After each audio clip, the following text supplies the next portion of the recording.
नमस्कार साथियों, चैनल में पुनः आप सभी का स्वागत है। भारतीय राज्य व्यवस्था के प्रैक्टिस सेट के साथ पुनः उपस्थित हूँ।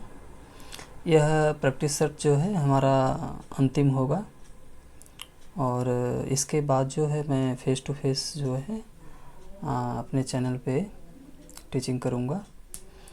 तो क्योंकि जो आपके एग्ज़ाम हैं वो टीजीटी पीजीटी को फोकस करके ही ये सॉल्व कराया जा रहा है। एग्ज़ाम आपके बस 2-3 दिन बाद होने हैं।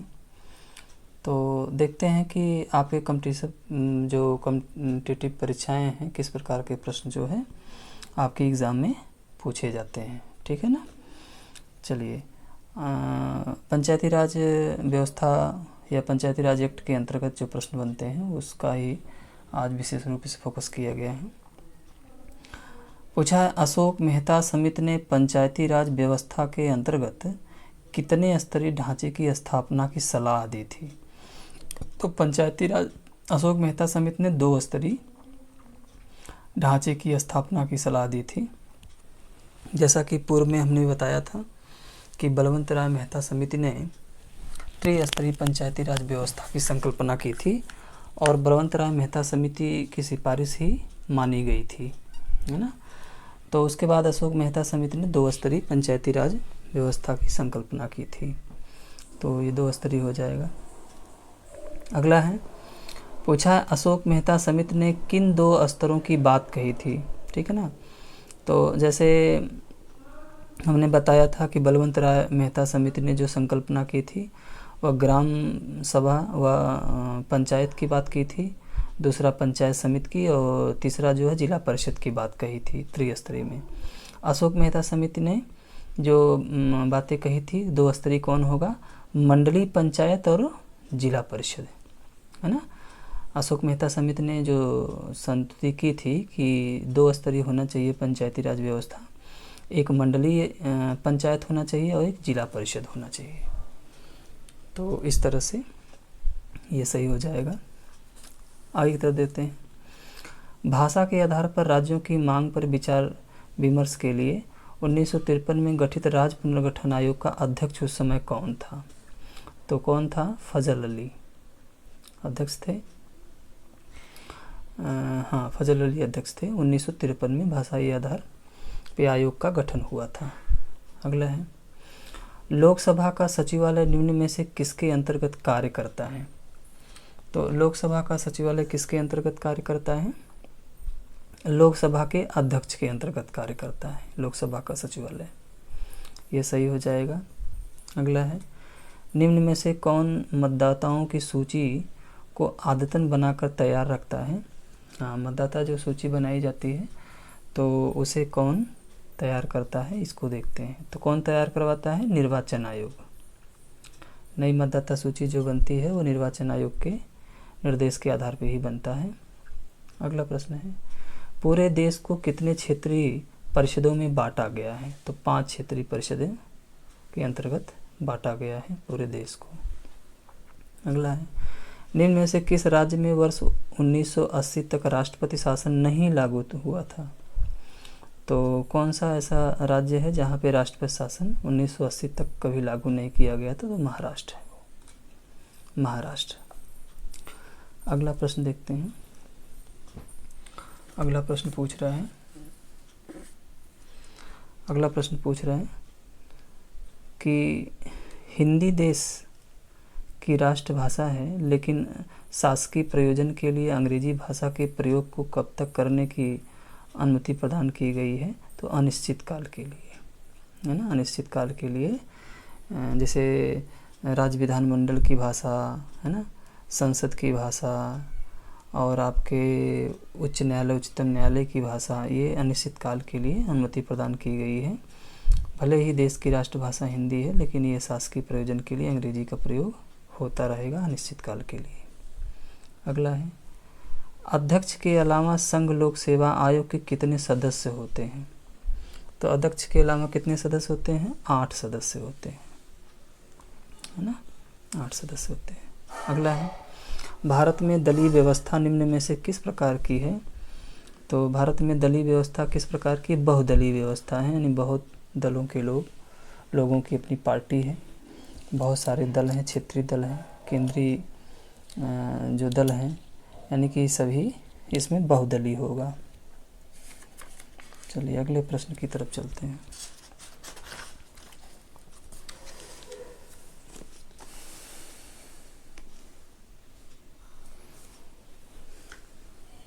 पूछा है कि भारत में दलीय व्यवस्था की प्रमुख विशेषता क्या है। तो भारत में दलीय व्यवस्था की प्रमुख विशेषता क्या है, तो क्या है, अधिकांश राजनीतिक प्रधानतः भाषा, धर्म, जाति पर आधारित है। सही बात है। विभिन्न राजनीतिक दलों के नीतियों और कार्यक्रमों में काफ़ी समानताएं हैं, ये भी सही है। विभिन्न क्षेत्रीय या राज्य स्तरीय राजनीतिक दलों की भरमार है, ये भी सही है। तो उपयुक्त में से सभी हो जाएगा। अगले प्रश्न की तरफ चलेंगे। पूछा है किस राजनीतिक दल का चुनाव चिन्ह 1952 के आम चुनाव से अब तक अपरिवर्तित है, यानी कि कभी जो है आम चुनाव में जो भी चुनाव 1952 से हुए हैं, चुनाव चिन्ह जो है अपरिवर्तित है, वही रहा है। तो किसका रहा है, किसका रहा है, भारत का साम्यवादी दल का, भारत के साम्यवादी दल का चुनाव चिन्ह 1952 से वही पड़ा है। अगला प्रश्न है, संविधान लागू होने के बाद राष्ट्रपति ने पहली बार किन दो व्यक्तियों को मुख्य निर्वाचन आयुक्त की सहायता के लिए निर्वाचन आयुक्त के पद पर नियुक्ति किया और कब से। यानी कि मुख्य निर्वाचन आयुक्त की सहायता के लिए दो अन्य निर्वाचन आयुक्त की नियुक्ति का जो प्रावधान किया गया था, वो पूछ रहे हैं कब से किया गया है। तो इसमें देखते हैं, तो इसमें होगा पहली बार जो नियुक्ति की गई थी एस धानोआ, है ना, ये 1989 में, और BS सहगल 1989 में। दो लोगों की संतुति के आधार पे मुख्य निर्वाचन आयुक्त की मदद करने के लिए दो अन्य निर्वाचन आयुक्त की नियुक्ति की गई थी। अगला प्रश्न देखते हैं। पूछा है संविधान की 9वीं अनुसूची में किसी अधिनियम या संवैधानिक संशोधन अधिनियम को शामिल करने पर वह न्यायालय में वाद योग्य नहीं होता है। क्या होता है, न्यायालय में वाद योग्य नहीं होता है। किसी अधिनियम विद अधिनियम को न्यायालय में वाद योग्य नहीं समझा जाएगा, ये 9वीं अनुसूची कहती है। ठीक है ना। अगला प्रश्न है, भारत के संचित निधि में धन कहाँ से आता है। तो भारत की संचित निधि में धन कहाँ से आता है, तो राजस्व से आता है, नया ऋण से आता है, ऋणों का भुगतान से आता है। तो उपयुक्त में से सभी हो जाएगा। जो संचित निधि बनती है भारत की, तो उपयुक्त सभी से बनती है। अगला है, भारत के संचित निधि से धन का व्यय निम्न में से किस प्रकार से किया जाता है। तो भारत की संचित निधि से धन किस प्रकार से व्यय किया जाता है, संसद की अनुमति से किया जाता है। संसद इसके लिए विधि या कानून बनाती है, उसके अनुसार जो है इसका व्यय किया जाता है। चलिए अगले प्रश्न की तरफ चलते हैं। पूछा है कि संसद ने किस वर्ष भारत के आकस्मिक निधि का गठन किया था। तो किस वर्ष भारत के आकस्मिक निधि का गठन किया था, ये 1950 से ही आकस्मिक निधि का गठन किया गया है ना। संसद ने जो है आकस्मिक निधि का जो प्रावधान किया है वो 1950 से किया है।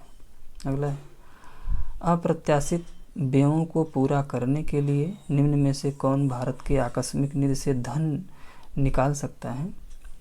तो कौन भारत के संचित निधि से धन निकाल सकता है, राष्ट्रपति निकाल सकता है ना, राष्ट्रपति। अप्रत्याशित व्ययों को पूरा करने के लिए कह रहे हैं तो राष्ट्रपति है। अगला है, भारत के निर्वाचन पद्धति निम्न में से किस देश के निर्वाचन पद्धति के अनुरूप है। यानी कि ये शब्दावली जो भारत में निर्वाचन पद्धति की शब्दावली है वो किस यानी देश के अनुरूप मानी जाती है। तो ब्रिटेन से ये एक तरह से ली गई प्रणाली है, पद्धति है, निर्वाचन पद्धति। अगला प्रश्न देखते हैं, भारतीय संविधान के अनुसार निम्न में से कौन मौलिक अधिकार नहीं है। चलिए देखते हैं कौन सा मौलिक अधिकार नहीं है। तो संपत्ति का अधिकार मौलिक अधिकार नहीं है, ये तो विधिक अधिकार हो गया। हड़ताल करने का अधिकार भी नहीं है, कार्य करने का अधिकार भी नहीं है, तो उपयुक्त में से सभी हो जाएगा। अगला प्रश्न देखते हैं।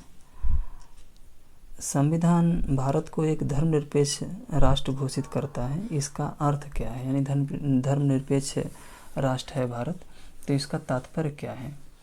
तो धर्मनिरपेक्ष का तात्पर्य क्या है कि धर्म प्रत्येक व्यक्ति का अपना निजी मामला है और राज्य इस आधार पर विभेद नहीं कर सकता। यही परिभाषा है धर्मनिरपेक्ष राज्य की। अगला है, भारत में कितने प्रकार की प्रशासनिक सेवाएं हैं? तो कितने प्रकार की प्रशासनिक सेवाएं हैं? अखिल भारतीय सेवा ये भी है, केंद्रीय सेवा ये भी है, प्रांतीय सेवा ये भी है, सभी अखिल भारतीय सेवाएं हैं, प्रशासनिक सेवाएं हैं, तो उपयुक्त में से सभी हो जाएगा। अगला देखते हैं, निम्न में कौन अखिल भारतीय सेवा नहीं है ना? तो कौन सी अखिल भारतीय सेवा नहीं है देखते हैं। भारतीय प्रशासनिक सेवा है, भारतीय ऑडिट एंड अकाउंट सेवा ये नहीं है, यही नहीं है, ठीक है ना। पुलिस सेवा, वन सेवा ये सभी हैं अखिल भारतीय, यही सही। अगला है, पूछ रहा है स्थानीय संसद और विधायक निम्न में किसके पदेन सदस्य होते थे? तो स्थानीय संसद और विधायक किसके पदेन सदस्य होते थे, है ना? किसके पदेन सदस्य होते थे? जिला परिषद के, है ना। तो जिला परिषद के सदस्य होते हैं।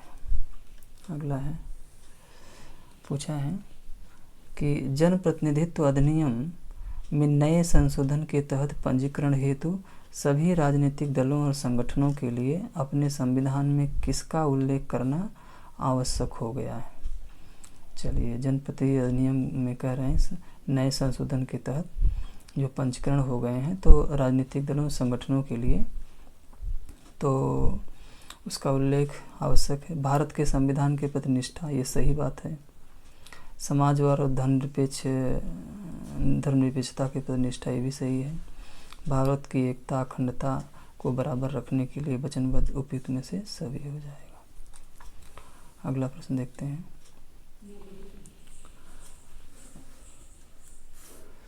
पूछा है कि उपयुक्त संशोधन को कब लागू किया गया, यानी कि प्रतिनिधित्व अधिनियम जो है ये कब लागू किया गया है? तो 1989 में इसे लागू किया गया था। अगला प्रश्न है कि भारत के संविधान में अनुच्छेद 394 को अनुसरण में हिंदी में संविधान का प्राधिकृत पाठ प्रकाशित किया गया। उक्त अनुच्छेद को किस संविधान संशोधन अधिनियम द्वारा अंतः स्थापित किया गया था? यानी कि अनुच्छेद 394 को बाद में लाया गया था, 394 को तो किस संविधान संशोधन द्वारा लाया गया था? 58वां संविधान संशोधन 1987 में लाया गया था। बहुत ही मोस्ट इम्पॉर्टेंट प्रश्न है। तो 58वां संविधान संशोधन 1987 में। अगला प्रश्न है, किस भाषा को किसी राज्य की राजभाषा के रूप में अंगीकार करने का अधिकार किसे है? तो किसी भाषा को राजभाषा के रूप में अंगीकार करने का अधिकार किसे है? तो राज्य की बात कर रहा है तो राज्य विधानमंडल को है, राज्य विधानमंडल को दिया गया है। अगला प्रश्न है, 1955 में गठित राजभाषा आयोग के पहले अध्यक्ष कौन थे? तो 1955 में जो राजभाषा आयोग गठित हुआ था उसके पहले अध्यक्ष थे बीजी खेर दिया, बीजी खेर। अगला है, निर्वाचन आयोग की सहायता के लिए लोकसभा और राज्य विधानमंडल के साधारण निर्वाचन के पहले प्रादेशिक निर्वाचन आयुक्त की नियुक्ति करने का अधिकार किसे प्राप्त है? तो निर्वाचन आयुक्त जो है ये अपनी सहायता के लिए प्रादेशिक निर्वाचन आयुक्त की नियुक्ति करता है ना। तो ये कह रहे हैं कि अधिकार किसे दिया गया है? तो ये निर्वाचन आयोग की सहायता के लिए जो प्रादेशिक निर्वाचन आयुक्त की नियुक्ति होती है कौन करता है? राष्ट्रपति करता है भारत का। तो ऐसा लोकसभा और राज्य विधानमंडल के चुनाव में होता है, तो ये राष्ट्रपति करता है। अगला दिया है, 1961 तक किसी अतिरिक्त अखिल भारतीय सेवा की स्थापना नहीं की गई थी, तब से आज तक अखिल भारतीय सेवाओं की सूची में शामिल की गई नई सेवा निम्न में से कौन सी है। ये कह रहे हैं कि 1961 के बाद तो अखिल भारतीय सेवाओं को नहीं सृजित किया गया था, लेकिन ये पूछ रहे हैं कि नई सेवा जो है किसे जोड़ा गया है, कौन सी नई सेवा जोड़ा गया है। तो देखते हैं तो कौन सी नई सेवा जोड़ा गया है, इसको देखते हैं। तो भारतीय इंजीनियरिंग सेवा, ये नई सेवा जोड़ी गई थी। भारतीय वन सेवा, ये भी है। भारतीय आयुर्विज्ञान सेवा, ये भी है। भारतीय आर्थिक सेवा, ये भी है। भारतीय सांख्यिकी सेवा, ये भी है। भारतीय न्यायिक सेवा, ये सभी जो सेवाएं जो हैं ये नई सेवाओं में शामिल किए गए थे, तो इसे जोड़ा गया है। सभी है इसमें से, तो ये हो जाएगा। अगला है, किस वर्ष के गांधी जयंती के दिन केंद्रीय प्रशासनिक अधिकरण की स्थापना हुई थी। तो केंद्रीय प्रशासनिक अधिकरण की जो स्थापना हुई थी ये 1985 में की गई थी, केंद्रीय प्रशासनिक अधिकरण की स्थापना। अगला है, निम्न में से कौन संविधानेतर और विधि वाह्य निकाय है।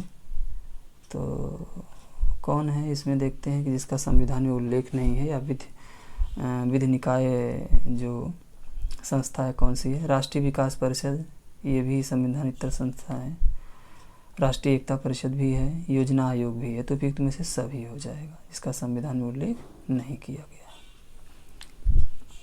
अगला है, निम्न में से किस आयोग समिति ने अंतर्राज्यीय परिषद के गठन की सिफारिश की थी। तो किस आयोग समिति ने अंतर्राज्यीय परिषद के गठन की सिफारिश की थी। तो अंतर्राज्यीय परिषद जो थी ये सहकारिया आयोग ने किया था। सरकारिया आयोग ने इसकी सिफारिश की थी, क्या, अंतर्राज्यीय परिषद के गठन का ना? अगला है, राज्य पुनर्गठन अधिनियम 1956 द्वारा भारत के राज्य क्षेत्र को 5 क्षेत्रों में उत्तर, दक्षिण, पूर्व, पश्चिम, मध्य क्षेत्रों में बांटा गया। सूची फर्स्ट क्षेत्रीय परिषद है और सेकंड जो है शामिल राज्य और संघ शासित क्षेत्र भी हैं। ठीक है ना। चलिए देखते हैं कि कितने राज्य और संघ शासित क्षेत्र जो हैं किस क्षेत्र में शामिल हैं, यही पूछ रहे हैं। तो उत्तरी क्षेत्रीय परिषद में कितने राज्य शामिल हैं। तो उत्तरी क्षेत्रीय परिषद में जो हैं ये आपके 7 राज्य शामिल हैं। उत्तरी क्षेत्रीय परिषद में 7 राज्य हैं। दक्षिणी क्षेत्रीय परिषद में जो कितने राज्य शामिल हैं, तो 2 राज्य शामिल हैं, है ना। पूर्वी क्षेत्रीय परिषद में कितने राज्य शामिल हैं, तो 4 राज्य शामिल हैं, है ना। और पश्चिमी क्षेत्र में कौन शामिल है, तो पश्चिमी क्षेत्र में कौन से राज्य, 5 राज्य शामिल हैं, है ना। और मध्य क्षेत्र में कितने राज्य शामिल हैं, तो 2 राज्य शामिल हैं, है ना। 1 मिनट, उत्तरी में 7 राज्य हो गए, दक्षिणी में 2 राज्य हो गए, है ना। और पूर्वी में कितने राज्य हो गए, पूर्वी में 4 राज्य हो गए। पश्चिमी क्षेत्र में कितने राज्य हो गए, पश्चिमी क्षेत्र में आपके पश्चिमी क्षेत्र में 5 राज्य हो गए। और मध्य क्षेत्र में कितने राज्य शामिल हैं, तो मध्य क्षेत्र में जो राज्य शामिल हैं वो आपके 5 हैं, 5। ठीक है ना। तो पूर्वी में 4, ठीक है ना, पूर्वी में 4, पश्चिमी में 5, है ना, पश्चिमी में 5, उत्तरी में 7 और दक्षिणी में 2 और मध्य में 5, ये सही है। तो क्षेत्रीय परिषद में ये इतने इतने राज्य जो है शामिल किए गए हैं।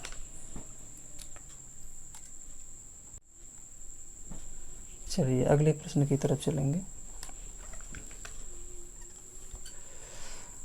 हाँ, पूछा है कि 1966 में दिल्ली उच्च न्यायालय के गठन के पूर्व दिल्ली राज्य क्षेत्र किस उच्च न्यायालय की अधिकारिता में था। यानी कह रहे हैं कि 1966 में दिल्ली उच्च न्यायालय का गठन हो गया, इसके पूर्व जो है किसकी अधिकारिता क्षेत्र में था दिल्ली उच्च न्यायालय। तो इलाहाबाद उच्च न्यायालय में था ये, है ना, इलाहाबाद उच्च न्यायालय में था 1966 के पहले। अगला है, निम्न में से किस सेवानिवृत्त पदाधिकारी को सरकार के अधीन किसी पद पर नियुक्त करने पर वर्जित है। तो अब देखिए कह रहा है कि कौन ऐसा व्यक्ति है कि जो सेवानिवृत्त के बाद जो है किसी सरकार के अधीन जो है नियुक्ति नहीं पा सकता। तो कौन सा ऐसा पद है ना, देखते हैं।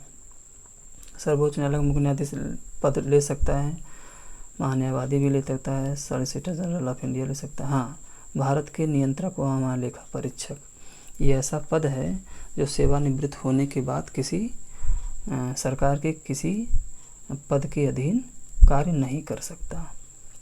अगला है, उपयुक्त उपबंध के बावजूद किस सेवानिवृत्त नियंत्रक महालेखा परीक्षक को वित्त आयोग का अध्यक्ष बनाया गया था। देखिए वाकया पूछा है कि प्रतिबंध है फिर भी जो है नियंत्रक व महालेखा परीक्षक को वित्त आयोग का अध्यक्ष बनाया गया था। कौन था ऐसा? A.K. चंदा तीसरे वित्त आयोग के अध्यक्ष रहे, A.K. चंदा। अगला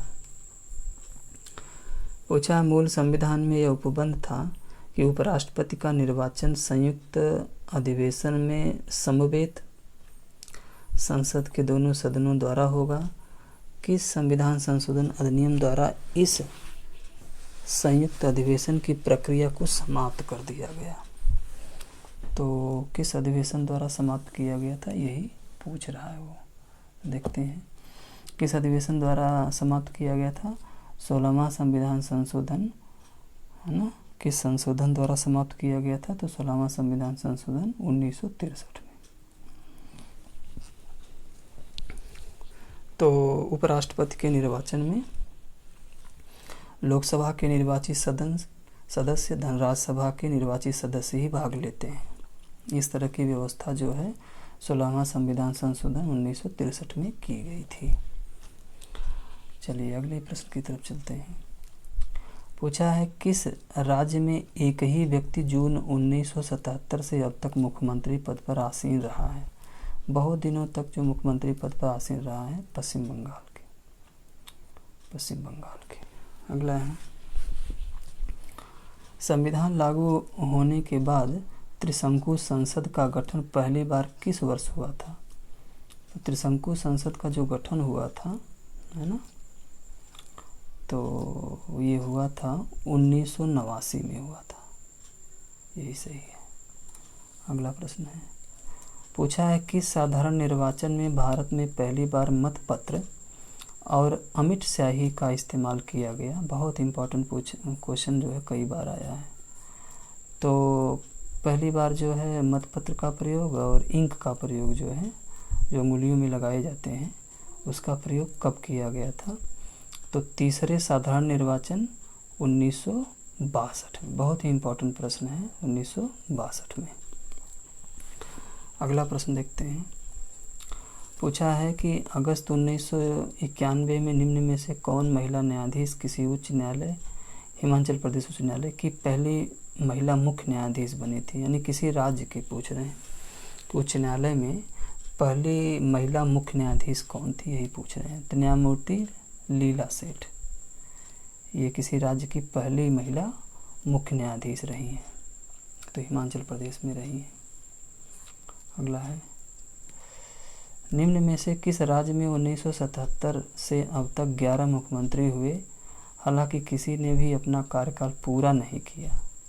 तो ऐसा जो है राज्य पूछ रहा है, तो कौन राज्य ऐसा रहा? एक महाराष्ट्र रहा है और आपका दूसरा उत्तर प्रदेश रहा है कि 11 मुख्यमंत्री का कार्यकाल 1977 के बाद 11 मुख्यमंत्री जो है अपना कार्यकाल पूरा नहीं कर पाए थे। तो दो राज्य महाराष्ट्र और उत्तर प्रदेश, तो ये 2 और 4 हो जाएगा। अगले प्रश्न की तरफ चलेंगे। पूछा है, वर्ष 1991 में आयोजित 10वें लोकसभा के चुनाव में 6 लाख निर्वाचन क्षेत्र केंद्रों में कितने करोड़ मतदाताओं ने अपने मताधिकार का प्रयोग? देखिए वो तो 1991 का आंकड़ा पूछ रहा है, इस तरह क्वेश्चन आता नहीं है, लेकिन 52.1 करोड़ हो सकता है सही हो ये। अगला प्रश्न है, भारत के उपराष्ट्रपति को 75,000 रुपये प्रतिमाह, ये भी क्वेश्चन जो है देखिए इसको ये करते हैं। अगला प्रश्न है, भारत के संविधान में संघ, जिसे फेडरेशन कहा जाता है, संघ शब्द का प्रयोग किस अनुच्छेद में किया गया? तो भारत एक संघ होगा, इसका अनुच्छेद संविधान में कहीं नहीं है। तो भारत एक संघ होगा तो संघ का उल्लेख जो है कहीं नहीं किया गया है। ठीक है ना। अगले प्रश्न की तरफ चलेंगे।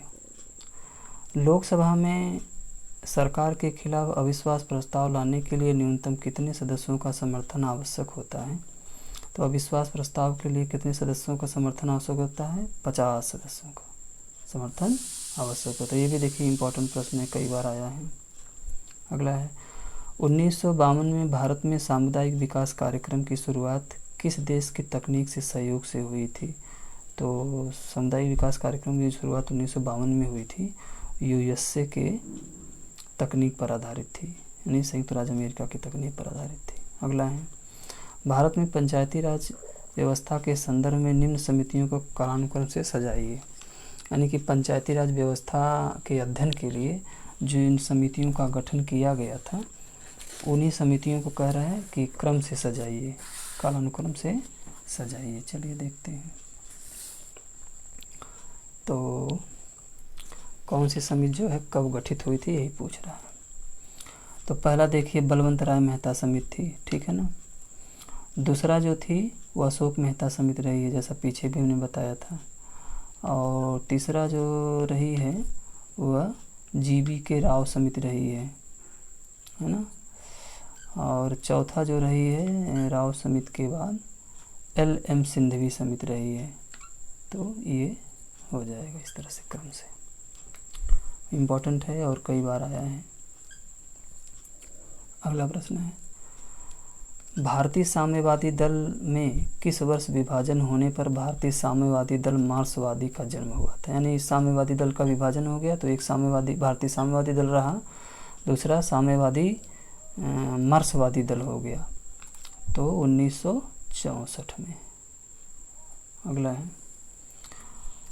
भी क्वेश्चन दिया। मान्यता प्राप्त राज्य स्तरीय राजनीतिक दल हैं और उससे संबंधित राज्य हैं। तो देखते हैं कि इसमें कौन सा राज्य स्तरीय दल कहाँ पे सक्रिय है। तो इसमें सेतकर कामगर पार्टी जो है, सेतकर कामगर पार्टी कहाँ है? महाराष्ट्र में है। पट्टाली मक्कल कच्ची पार्टी कहाँ है? तो पट्टाली मक्कल कच्ची जो है पांडिचेरी में है। रिवोल्यूशनरी पीपुल पार्टी कहाँ है? तो रिवोल्यूशनरी पीपुल पार्टी जो है केरल में है। और नेशनल कॉन्फ्रेंस पार्टी कहाँ है? तो नेशनल कॉन्फ्रेंस कहाँ है? जम्मू कश्मीर में। इस तरह से मैच करा देंगे तो 3, 4, 5, 2 सही हो जाएगा। अगला प्रश्न है पूछ रहा है फरवरी 1952 में निर्वाचन आयोग ने निम्न में से किन राजनीतिक दलों की राष्ट्रीय स्तर के दर्जे की मान्यता समाप्त की? तो 1952 में जो समाप्त हुई थी तो राष्ट्रीय स्तर की दर्जा समाप्त हुई थी, तो ये हैं लोकदल भी हैं और कांग्रेस यस है और जनता दल समाजवादी, इनकी राष्ट्रीयता जो है राष्ट्रीय पार्टी से समाप्त कर दी गई थी। 1952 की बात कह रहा है।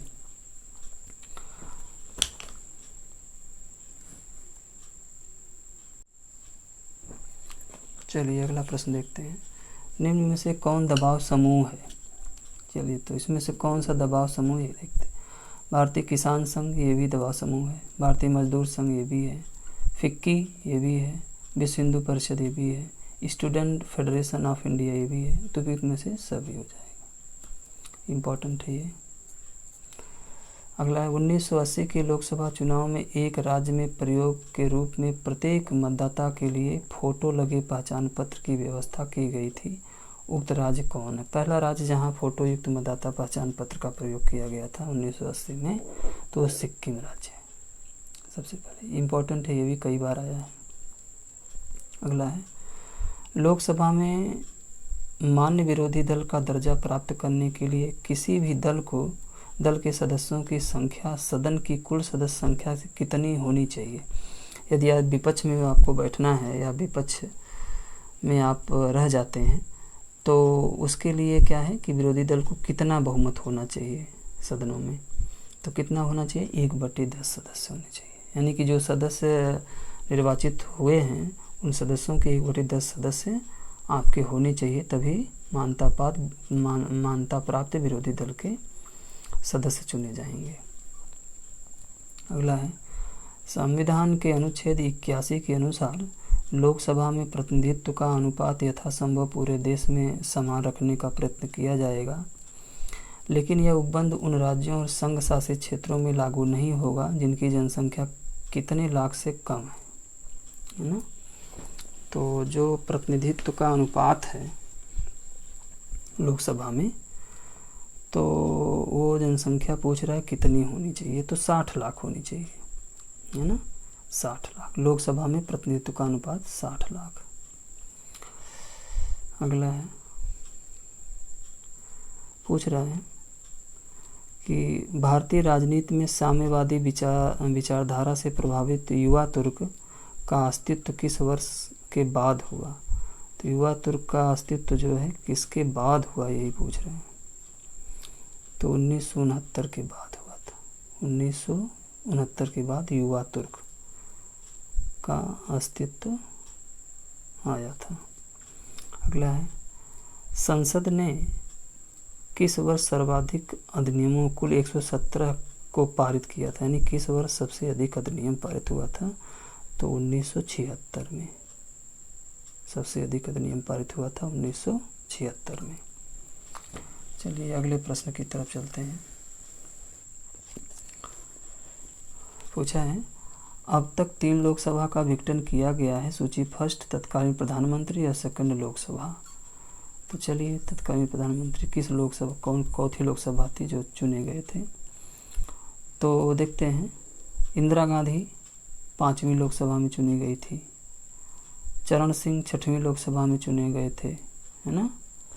और चंद्रशेखर जो है 9वीं लोकसभा में चुने गए थे, है ना।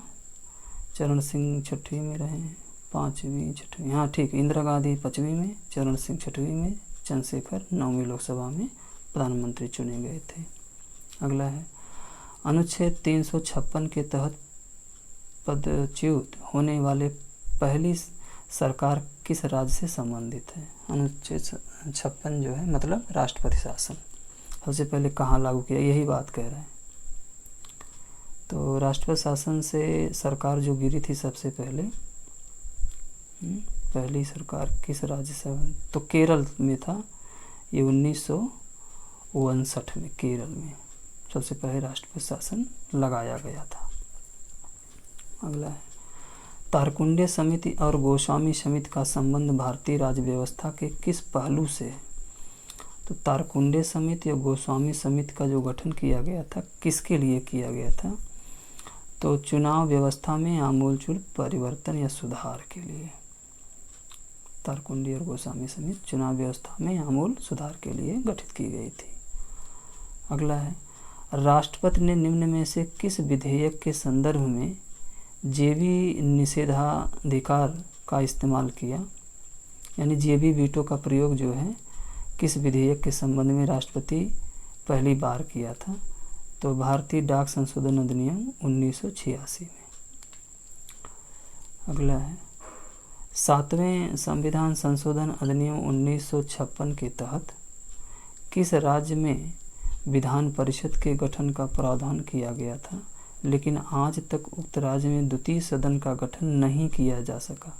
यानी कि ये बता रहे हैं 7वें संविधान संशोधन 1956 में जो किया गया था, तो विधान परिषद के गठन की बात किया गया था। अब तक विधान परिषद का गठन नहीं हुआ, तो वो मध्य प्रदेश है, एमपी, यही सही है।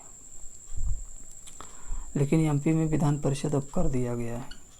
ये 56 की बात कह रहा था ना, तो 56 में एमपी हुई होगा। निम्न में पूर्वोत्तर भारत के किस राज्य में स्वायत्त जिले की व्यवस्था नहीं है। तो स्वायत्त जिले की व्यवस्था पूर्वोत्तर के किस जिले में नहीं है। तो अरुणाचल प्रदेश में स्वायत्त की व्यवस्था नहीं है। असम, मिजोरम, त्रिपुरा में है। अगला है, अब तक सबसे कम अवधि के लिए मुख्यमंत्री पद पर आसीन व्यक्ति का क्या नाम है। तो ये तो सबसे अधिक तो ये इस तरह से पूछा है, तो विकल्प में तो ओम प्रकाश चौटाला होगा, हरियाणा में सबसे अधिक समय तक मुख्यमंत्री पद पर ये आसीन रहे हैं। अगला प्रश्न देखते हैं। पूछा है, भारत के संविधान के तहत महिलाओं को पुरुषों के समान मताधिकार प्राप्त है। बताइए देश में पहली बार महिला मताधिकार का प्रयोग कब से शुरू हुआ था। बहुत ही इम्पोर्टेंट प्रश्न है साथियों, ये क्वेश्चन आता है। तो महिला मताधिकार का प्रयोग सबसे पहले 1926 से शुरू किया गया। 1926 से महिला मताधिकार का प्रयोग किया जाने लगा। किस राष्ट्रपति ने अपने कार्यकाल के दौरान एक वर्ष में सर्वाधिक अध्यादेश 29 जारी किए थे। तो सर्वाधिक अध्यादेश यदि जारी हुआ था तो फखरुद्दीन अहमद के समय में हुआ था। इम्पोर्टेंट है ये भी। चलिए अगला, आगे की तरफ चलते हैं।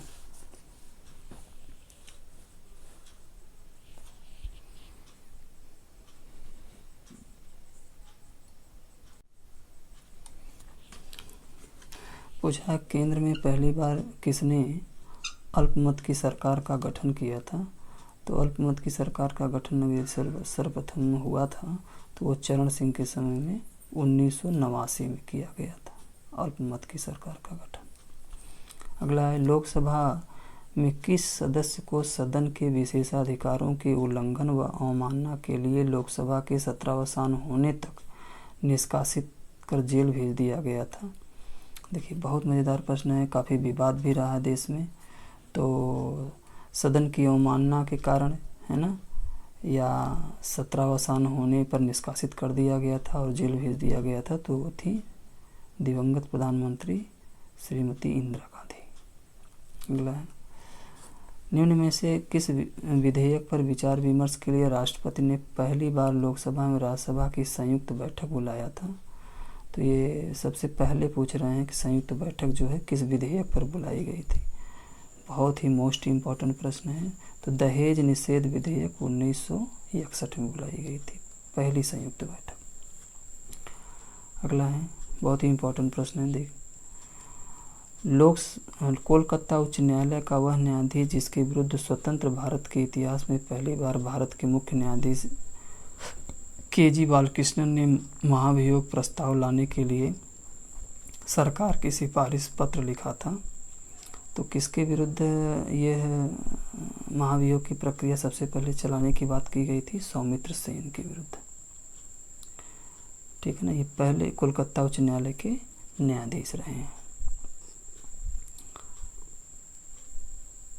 तो उस समय मुख्य न्यायाधीश जो भारत के रहे हैं के.जी. बालकृष्णन थे, उन्होंने इसका प्रस्ताव पारित किया था कि इनके विरुद्ध जो है महाभियोग की प्रक्रिया चलाई जानी चाहिए।